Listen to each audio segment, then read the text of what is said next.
surrounding me, let it break at your name.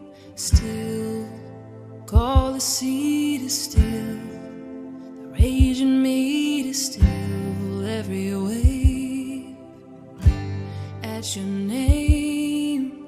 Jesus, Jesus, you make the darkness tremble. Jesus, Jesus, you silence fear. Jesus, Jesus, you make the darkness tremble. Jesus, Jesus, breathe all these broken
was a different kind of Passover, to say the least. I remember right when we sat down, Philip leaned over to me and he whispers, "Hey, Thomas, I feel like something special's gonna happen tonight." I looked at him. I said, "I doubt it." I was wrong. Jesus got up from the table. He walked over and grabbed a basin of water and a towel. And I remember at the time thinking to myself, what's Jesus doing with the foot water? I doubt he's going to wash somebody's feet. I was wrong. He knelt down and began to wash Bartholomew's feet. Bart just sat there. He didn't say anything. He didn't move. None of us did. Jesus finished and went on to James and Andrew and the rest of us. I remember at the time thinking, this is so strange, yet wonderful. And then I thought, I doubt anybody's going to say anything right now. I was wrong. You know who broke the silence? Peter. No way you're going to wash our feet. I mean, that's what I told him. He could wash other people's feet, but he wasn't going to wash mine. I looked at him and I said, Jesus, you're not going to wash our feet. I mean, you're the king. And he looked at me and he said, well, then you can have nothing to do with me. And I'm like, ouch. Okay, wash my feet, wash my hands, wash my whole body if you have to. He looked at me and said, no, your feet will be fine, Peter. In the midst of him washing our feet, he teaches us servanthood. Then Jesus took some bread and some wine. He blessed it and he served it to us. He said it was a new covenant with his blood.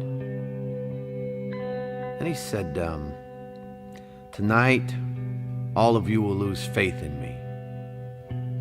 I remember thinking right then, lose faith in you? Never. But I didn't say anything. I just sat there. I couldn't just sit there. I had to say something, so I looked at him and I said, Jesus, I love you. You can count on me. Everybody else may fall away, but I will not. You can count on me.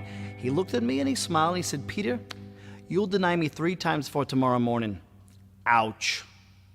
The next thing I knew, we were wrapping things up and we were headed to the garden to pray. Once we got to the garden, it just got crazy. Jesus asked Peter, James, and myself to go further in the garden with him and pray, and we did. We tried. We kept falling asleep. Jesus kept waking us up. I remember one time he said, the spirit is willing, but the flesh is weak. That's true. It's all a blur. And I think this whole mess got started because of Judas. Did he really think what he was doing was right?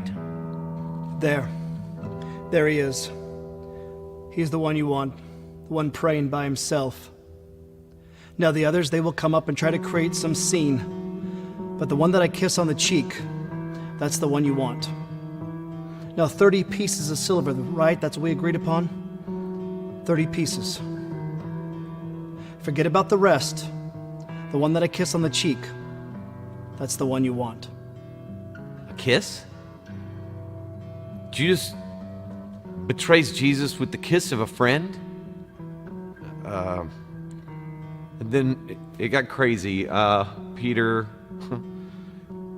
grabs a sword and he cuts off this guy's ear. And Jesus just reached down and picked it up and put it right back on the guy's head, as if nothing had happened. And then they took him. I'd love to tell you that we fought for him, but we didn't. Everyone ran. I ran.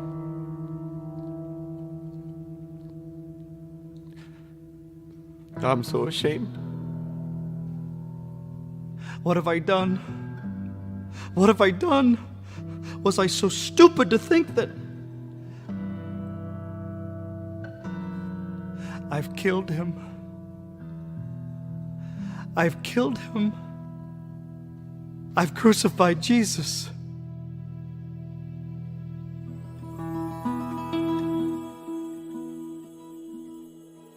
I crucified Jesus.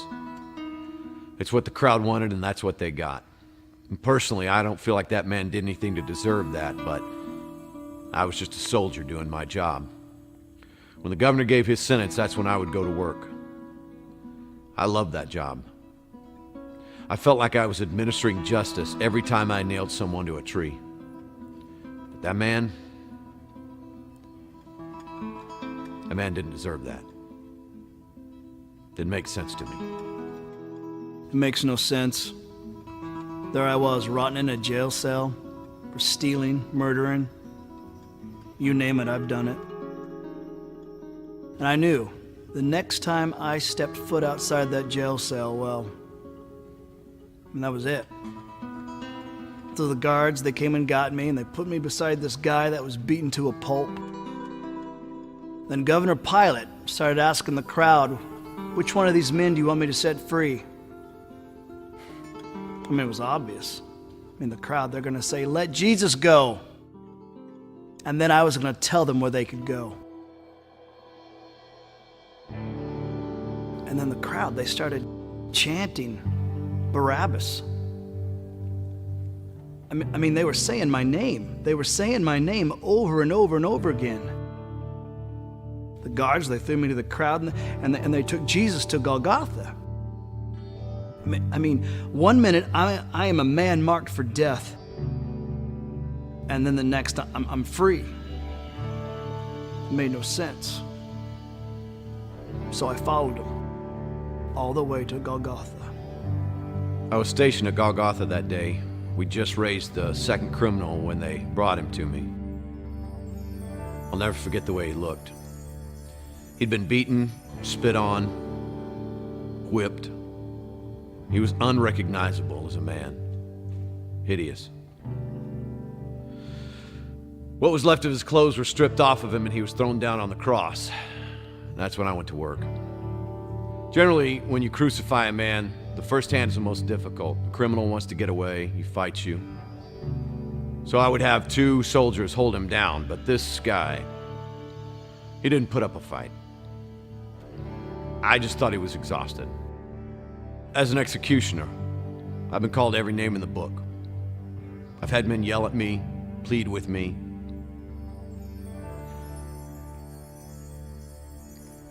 But I wasn't prepared for that. He looked at us. He looked at me. And he said, "Father, forgive them. They don't know what they're doing." He forgave me. Forgive them. He said, forgive them. Who is he? Forgive. It should have been me up there. I was the one that was supposed to be hanging on that cross. He took my place.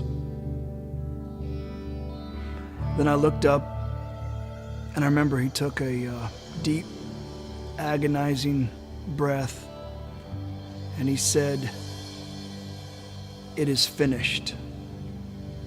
And then he died. Surely, this man was the Son of God.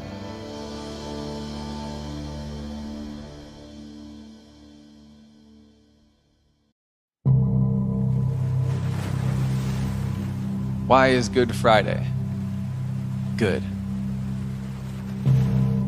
Good Friday is good because the price we couldn't pay got paid, and the stain we couldn't clean got clean. Good Friday is good because the world was without hope, but the Lamb was without blemish. Good Friday is good because the worst thing that could ever happen was simultaneously the best thing that would ever happen. Good Friday is good because on that cross, on that day, the great shepherd of the sheep walked through the valley of the shadow of death for us. Good Friday is good because even though the cross isn't pretty, it's beautiful. Good Friday is good because we have a king who would rather die for his enemies than kill them. Good Friday is good because I am not good, but he is. Good Friday is good Because Friday is not the end of the story.